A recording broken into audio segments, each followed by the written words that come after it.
जय जोहार। बोलिए गोविंद गुरु महाराज की, बोलिए मामा बालेश्वर की। आज बागीदोरा विधानसभा के गांगड़तलाई ब्लॉक में ब्लॉक स्तरीय भारत आदिवासी पार्टी का कार्यक्रम एवं विधायक मत से सड़क शिलान्यास कार्यक्रम में पूरा ब्लॉक तक के पधारेला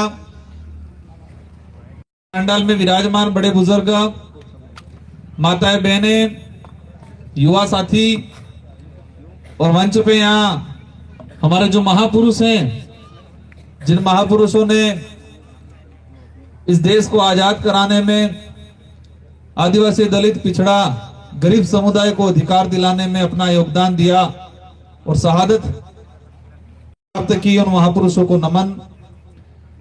हमारे बीच में भारत आदिवासी पार्टी से बागीदोरा विधायक भाई जय कृष्ण जी पटेल, साथ ही इस मंच पे विराजमान राष्ट्रीय सदस्य हीरालाल जी दावा एवं तमाम भारत आदिवासी पार्टी के पदाधिकारी गण, सरपंच गण, सारे ब्लॉक मंडल से पदाधिकारी गण और सामाजिक विंगों के पदाधिकारी गण, आप सभी को और इस पंडाल में विराजमान और पांडाल दे के बाहर पहला खुला आसमान में बढ़िया बैठान है तो भजने आप सबने दिल थे कि खूब खूब धन्यवाद। तमें हेत्ते मળી ने लोकसभा में भारी बहुमत आल्यो, उपचुनाव में बहुमत आल्यो और आपने हमें जिता के दिल्ली और जयपुर भेजने का काम किया। इसके लिए तहे दिल से आप सबको खूब खूब धन्यवाद।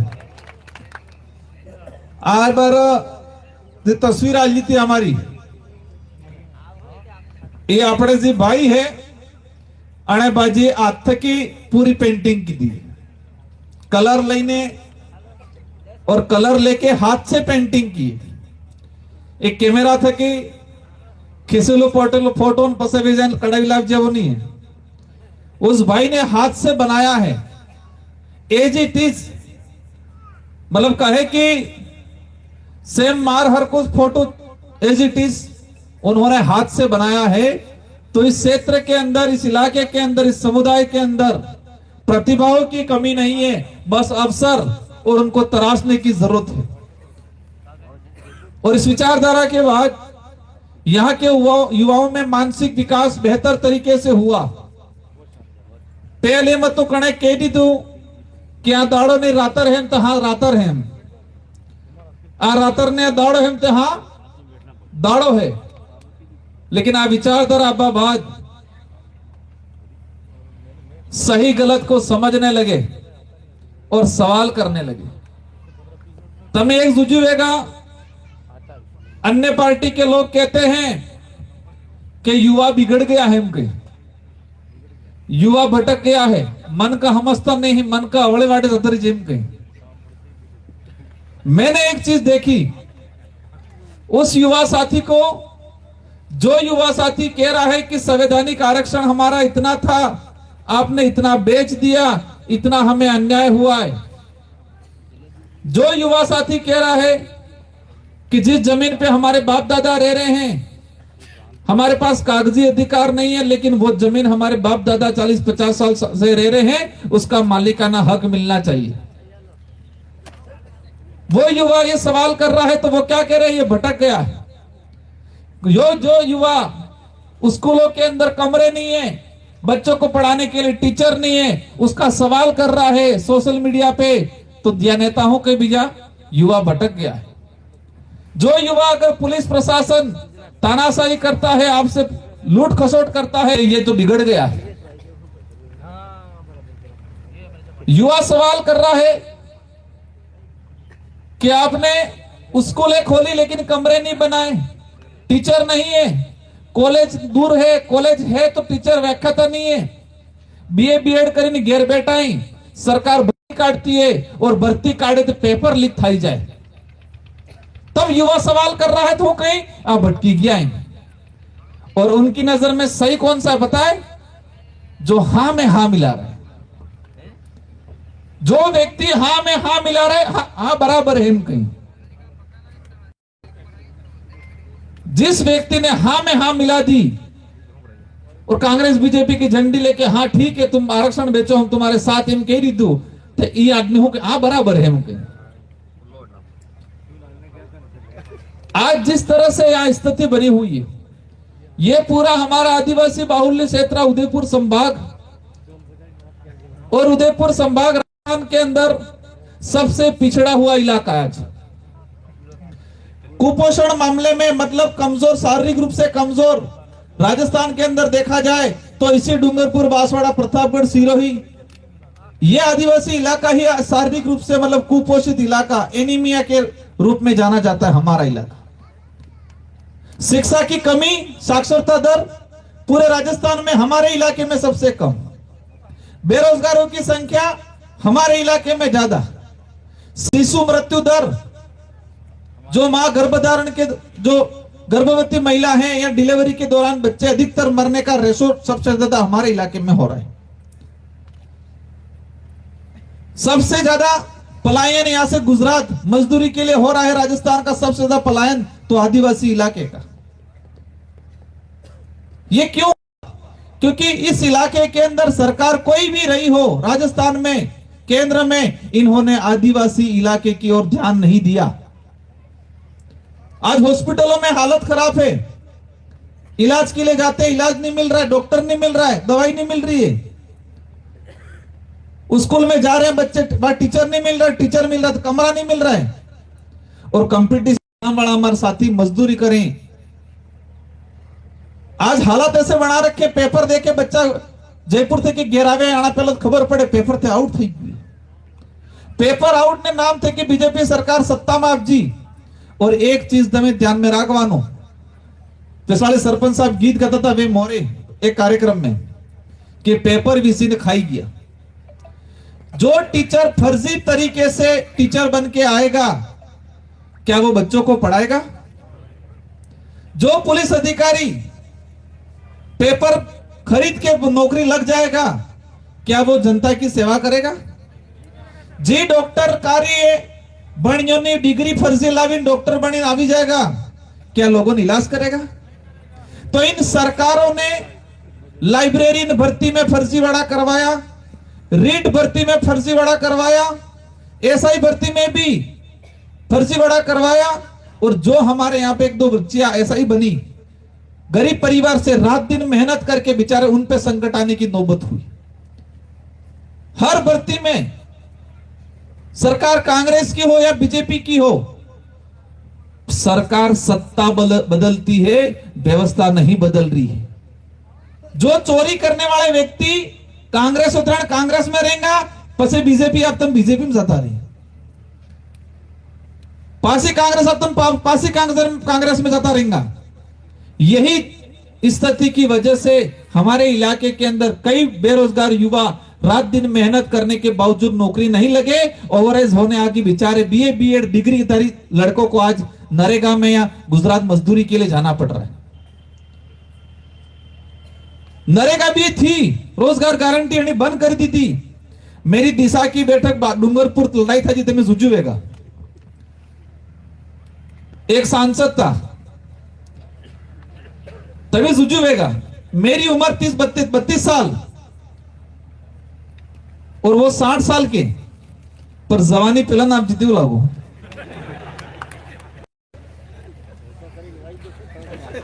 मैं कह रहा हूं कि रोजगार गारंटी में लोगों को रोजगार नहीं मिल रहा है, पिला हूं कहीं नहीं, जयराम जी आ गया, जयराम जी आ गया।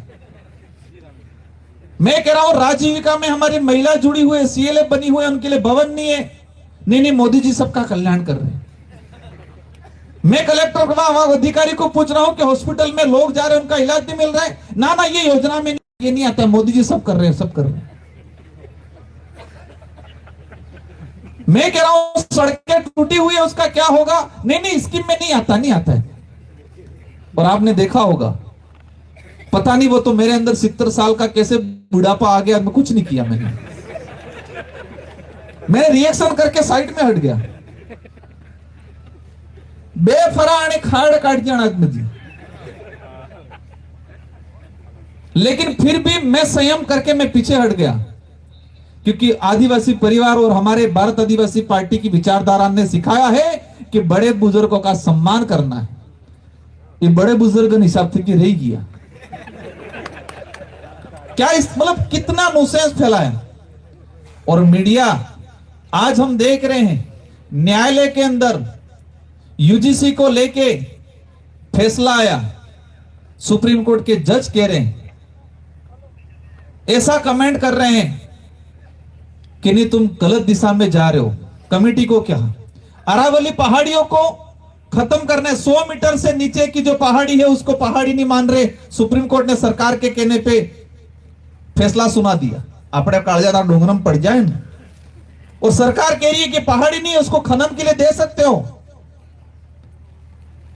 क्या क्या स्थिति बना रहे हैं ये लोग देश के अंदर। अभी राजस्थान हाईकोर्ट में, हमारे राजस्थान हाईकोर्ट ने एक स्टेटमेंट दिया, अच्छा कहा कि हमारे राजस्थान में बच्चियां जो स्कूल जा रही है वो बच्चियां पानी इसलिए नहीं पी रही है क्योंकि स्कूल में शौचालय नहीं है, तो शौचालय कहां जाएंगे, यूं करके बच्चियां पानी नहीं पी रही है हमारे स्कूल में जाके। आज ये स्थिति बना रखी है। और यहां कहीं अमृत काल आ गई, कहीं मिशन 1947 इनके 1947 तो कने डीटा 2047 ऐसा बेवकूफ बनाने का काम हो रहा है देश में। देश को बहुत बुरी तरीके से लूटने का काम किया जा रहा है। ये लड़ाई आज की, कल की, 1-2 दिन की, 1-2 साल 5 साल की नहीं है। ये लड़ाई लंबी है और लंबे समय के लिए लड़नी। आजादी 5 दाड़े 1-2 साल में नहीं बढ़ी। आजादी 1700, अगर हम मोटा मोटा ही आजादी की क्रांति की पढ़े तो 1755 से लगा के शुरू हुआ और 1950 में मतलब 150-200 साल तक लड़ाई लड़ी हमारे पूर्वजों ने, तो देश आजाद हुआ। तो इन लोगों से भी आजाद होना है तो हमें मिलजुल के लड़ना पड़ेगा। परेशानी आएगी, कठिनाई आएगी, बाकी ऐसा नियम ला रहे हैं ये लोग। देश में ऐसी कंपनियां तैयार कर रहे हैं। आज मैं एक बात बताना चाहूंगा, हम सब खेतीबाड़ी से जुड़े हुए, ये वो बीज तैयार करे जिन्हें सीड इम कहीं, और आपने कहने हाइब्रिड पेलो हो के हीरालाल जी बियारण અને બિયારણ ને મેં અલગ નામ પડ્યું પણ હીરાલાલજી ના કે જીવાર ને કહેવાનું એમ तो बियारण से है कटलो बढ़िया देखा है। मैं उसके विरोध में नहीं हूं, लेकिन उसके दुष्परिणाम जो कभी होने वाले हैं। कंपनी ऐसी कर रही है कि देश का किसान कैसा बीज बोएगा वो कंपनी तैयार करके देगी। उस बीज के लिए कौन सा खाद चाहिएगा, एक कंपनी दूसरी बनेगी खाद तैयार करने वाली बन रही है। एक कंपनी ऐसी बन रही है कि बीज से जो पौधा तैयार होगा, भुट्टा गेहूं जो भी, उस पर बीमारी कौन सी लगेगी, तो उस बीमारी के लिए कीटनाशक क्या लगेगा, उसके लिए अलग से दवाई तैयार करने वाली कंपनी तैयार हो रही है। और ऐसे कि इस अनाज से, जो अनाज पक रहा है, उससे खाने से कौन सी बीमारी होगी जनता को, तो उस जनता को जो बीमारी होगी उसका इलाज अभी से तैयार हो रहा है। एक ही चीज तमें लगता होगा बढ़िया था जो इलाज एबार थे कि तैयार करें, वो खुद चाहते हैं कि ये खाएंगे जिससे ये बीमार पड़ेंगे, और इस बीमार पड़ेंगे तो हमारी ये वाली दवाई बिकेगी। हमारे बड़ी बेटा है कार्य बीपी शुगर जानिए तू 10 साल पहले बीपी शुगर जानता था कि आज क्या स्थिति बनती है। ये कंपनियां हम लोगों को मानसिक गुलाम बनाया। धर्म के नाम से कुछ लोगों ने अब खेत को भी गुलाम बना दिया, शरीर को भी गुलाम बनाएंगे। पूरा कब्जा करने का चल रहा है, और यही ट्रम्प डील है। हमारे जब कड़िंदर बुजुर्ग होता रहेगा कि बोलो ट्रम्प करीन है ना मोदी जी नाके दौड़ो गोदवाएम करीन हमल जीवेगा। जो ट्रम्प डील है, टेरिफ युवा साथी सोशल मीडिया पे देखते होंगे टेरिफ, ये टेरिफ हुए इन्हें मैं साधारण भाषा में समझाना चाहूंगा। एक कहावत ने माध्यम थे कि हालांकि ओरिजिनल में की बढ़नी है। एक राजा होता है और उसका पूरा साम्राज्य इलाका होता है, और उस राजा के राज में हर दुकानदार या कोई भी धंधा खोलना है तो लाइसेंस वो राजा ही देगा। अगर धंधा खोल रखा है, उसकी रेट बढ़ानी है घटानी है तो राजा से परमिशन लेनी होती है। तो एक बड़ा रसोइया था जिसके वहां होटल पे खाना बनता था, तो वो रसोइया को लगा 5 रुपए में रोटी दे रहा था, तो उसको लगा कि 5 रुपए में रोटी थोड़ी मेरी महंगी पड़ रही है, मुनाफा नहीं हो रहा है। तो वो राजा के पास गया डरता डरता, और राजा को बोला कि राजा जी 5 रुपए मन पोवा तो नहीं है, तो 5 से मैं 10 रुपया करना चाह रहा हूं। उसके मन में यह था कि मैं 10 रुपया कहूंगा तो राजा जी लास्ट 7 रुपया तक तो के बोल देंगे, लाइसेंस डाल देंगे। तो राजा ने 3-4 मंत्री संतरी थे, उनको बुलाया, कानाफूसी की और फिर कहा कि तू 25 रुपया कर दे एक रोटी का। तो जो रसोईया पूछने गया था दुकानदार कि मैं 5 रुपए की रोटी को 10 रुपया करना चाह रहा हूं, लास्ट तो 7 रुपया तो राजा जी कर ही देंगे, इस उम्मीद से गया था। और उसने जाके सुना कि तू 25 रुपया कर दे, तो वो आदमी विचार पड़ी, क्यों क्या होता है, क्यों। फिर वो राजा जी ऐसे कैसे, मैं 10 रुपये ना रहा, तू जा और कल से बोर्ड लगा देना कि आज से रोटी 25 रुपए में मिलेगी। वो तो खुश था ही, क्यों जाता रही, जो बोर्ड लगा दी दो और लगा दिया कि आज से रोटी 25 रुपए होगी राज्य में। फिर होता क्या है, पूरे राज्य की जनता भड़क गई कि जो रोटी कल 5 रुपए में मिल रही थी आज 25 रुपए हो गई। जनता ने पूरे राज्य में विरोध हो गया, हाहाकार मच गया, सारी जनता राजा भाई के दरबार बोला जी कि राज्य में ऐसे ऐसे हो रहा है, उसने 5 रुपए से 25 रुपया कर दिया, रोटी महंगी कर दी, नारे लगाड़ी दीदा कि व्यापारी हाय हाय, उसको फांसी दो, उसको हटाओ। राजा ने कहा उस मुलजिम को बुलाओ, सिपाही किया प्लान लाविन बेड़, जो तेने ऐसे कैसे किया, गुनाह किया तेने बड़ा, और तेरे को मैं थोड़ी बहुत सजा सुना दी, 7 कोड़े दूंगा, 7 कोड़े लगाएंगे और मैं आदेश देता हूं कि ये रोटी 15 रुपए में बेचेगा तू। जनता खुश, राजा जी जिंदाबाद जिंदाबाद लगा दी तू। कहानी समझ में आप जी। राजा ने धीरे से बुला के कहा तू 10 चाह रहा था, मैंने 15 करा दिया, 5 मेरा न 5 तेरा। और जनता नारा लगा देती कि नकली गई कि राजा जी जिंदाबाद जिंदाबाद। यही ट्रम्प डील है, यही टैरिफ है, यही टैरिफ है। 3.5 रुपया था, मतलब 3% के आसपास था, उन्होंने 50 करा दिया, 25, और फिर कह दिया मोदी जी का डंका बज गया, टैरिफ 18% हो गया, ट्रम्प को झुकना पड़ा। यही ट्रम्प डील है। तो देश में बहुत कुछ हो रहा है, हमारी भोली भाली जनता को छोटे मोटे मामलों में यहां पर गुमराह किया जा रहा है। लेकिन देश में जितना अंग्रेजों ने नहीं लूटा था, इतना आज के समय में लूटा जा रहा है। और यह देखा मैंने कि कांग्रेस और बीजेपी दोनों में ज्यादा कोई अंतर नहीं है। यहां डूंगरपुर बांसवाड़ा में विशेष करीन हो, भले माते हैं थोड़ी बहुत, लेकिन आने तो बिल्कुल नहीं, अंदर तक खाने रात्रि एक वस्त नहीं पिला जाता नहीं। मालवीय जी जाता रहे बीजेपी में, बामणिया जी कहीं मालवीय जी चोर थे, और मालवीय जी कहीं कि बामणिया भी नमक मिर्च खा गया उनके। एक बार पासा बीजेपी थे कि कांग्रेस में जाता रही जा, बामणिया जी कहीं बहुत बढ़िया एम करी थापड़े हामा जुजे ना जुजा वीडिया केवा थापड़े हामा। तो जनता गाड़ी थोड़ी है क्या, गुस्सों के न माते करें, मार माते तमार माते। हमने तो कहा ही नहीं था कि आप बीजेपी में चले जाओ, कहती तो तुम्हें खड़े। अपन ने ये भी नहीं कहा था बीजेपी से वापस कांग्रेस में जाओ, अपन ने कहा था क्या? पर गाली की नहीं दी अपन ने, क्योंकि तकलीफ है। कांग्रेस वाले सिर्फ बाप पार्टी को टारगेट कर रहे हैं, और बीजेपी वाले भी सिर्फ बाप पार्टी को टारगेट कर रहे हैं। और बाप पार्टी आई, हमारे विधायक और हम सांसद बने 2 साल हो रहे भाई, सिर्फ 2 साल हो रहे हैं। और ये जनता आपको 1950 से लगा के अभी तक वोट देते आई थी, हमारे बाप दादा दे दे के थक गए थे, और 2 साल में तुम्हें बेएक था कि अंदर खाने। इसलिए आप सभी को जागरूक रहना है, समझदार रहना है, अच्छी विचारधारा के हमारे लोगों को तैयार करना है। और मेरे पास कई एप्लीकेशन आई है, स्कूल को लेकर, 4 दीवारों को लेके, किसी के व्यक्तिगत काम भी है, किसी का सड़क भी है। हम प्रयास करेंगे जितना हो सके इतना, लेकिन पंचायती राज में हमारे अच्छे लोग बैठ जाएंगे तो थोड़ा ये करा देंगे, थोड़ा हम ये करा देंगे, और हम मिलकर जो भी समस्या है उनका समाधान करेंगे। लेकिन ये बिल प्रदेश की मुहिम जो छिड़ी है, मैं जो कह रहा था हमारा इलाका पिछड़ा, बिल प्रदेश का काल्पनिक की थी गोविंद गुरु महाराज ने, मामा बालेश्वर जी ने, और इसके सपने को अपन को पूरा करना है, और पूरा होके रहेगा। आप सबको एक साथ मजबूती से खड़ा रहना है अवश्य आने वाले समय में, क्योंकि ये क्रांति राजस्थान में नहीं, मध्य प्रदेश में शुरू हो गई है, गुजरात में भी हो गई है, महाराष्ट्र में भी हो गई है, पूरे देश में शुरू हो गई है। इसलिए अवश्य हमारे पुरखों का सपना पूरा होगा। सपब आग्रह मादवानो टाइम થઈ ગયો होगा, रोटा बनाड़वानो टाइम થઈ ગયો होगा। आप सभी को पहुंचना है आराम से। कुछ हमारे आभार व्यक्त करने के लिए वक्ता हैं, इनकी बात सुन के सबको चलना है। जय जोहार, जय आदिवासी, जय बिल प्रदेश, जय संविधान। दादा एक हमने गराड़ू से बाबूलाल जी हैं जो